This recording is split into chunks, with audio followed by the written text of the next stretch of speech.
Apa yang harus saya lakukan? Isteri tak lagi taat pada suami 2 tahun lebih dah. Berat mu ni. Dan kami masih tinggal serumah. Kami dah turun naik mahkamah. Sebab keputusan isteri saya tidak ceraikannya kerana fikirkan anak-anak. Tetapi minta cerai, tapi isteri saya minta cerai berkali-kali kerana dah tak suka dan bencikan saya. Apa pandangan Ustaz? Jawabnya, kalau isteri kita sudah benci kepada kita sudah 2 tahun dah, maka Allah kata dalam Quran, lepaskan dengan baik. Faham? Tak susah lah anak-anak tu. Allah bela anak ni satu ni 7 bilion dalam dunia. Bukan anak kita 2 orang tu. Faham? Tak baik bila dia dah benci kepada kita, dia tak suka dah dengan kita duk tahan lagi, tak bagus. Faham ke? Nikah dan cerai ini benda biasa. Kalau kita suka, kita duduk sama. Kalau kita tak suka, bercerai. Nampak? Cuma pelik ni orang Melayu ni, bercerai dikira tak pakar, cerai tak boleh, cerai tak berjuruh. Sedangkan bercerai ni tak ada jodoh. Faham tak? Dalam masyarakat Islam, umpama orang Arab, perceraian ni benda yang tidak diambil kira dalam masyarakat. Dia tak ada jodoh, dia cerai. Macam orang tak pakai kasut. Dia pakai tak mau kasut tu, akan dah kasut tu. Tak ada cara pun. Kita kalau cerai gas kapung. Jadi kalau sampai 2 tahun dah bini beci ke laki, sipang buat apa? Nampak? Lepaskan bi ihsan, Tuhan kata, dengan baik.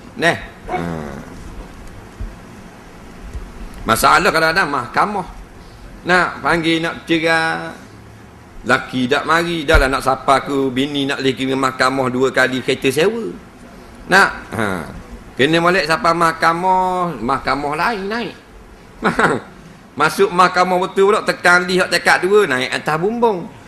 Dah orang jauh, orang tak pandai moci-moci nak cerai. Ini masalah kat tu. Jabat agama tak apa comel situ.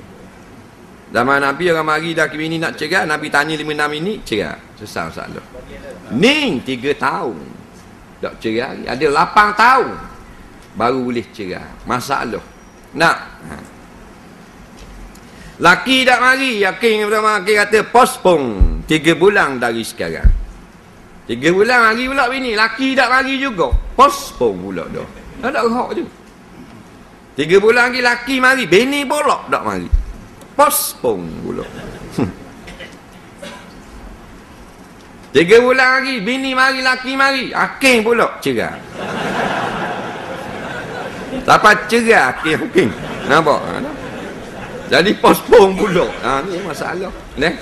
Jangan marah orang jabat agama, tak comel sungguh.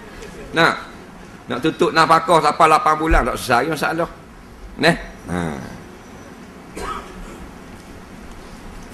Adakah boleh isteri makan minum menggunakan keperluan di rumah sedangkan ia benci dan tak suka pada suaminya?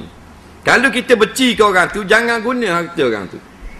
Isteri yang benci kepada suami dan tak suka, dia tidak lagi wajib nafkah suami atas dia. Faham tak? Gugur nafkah. Tak boleh tak wajib beri makan minum dah. Cuma dak cerai hanya boleh nafkah tempat tinggal sahaja.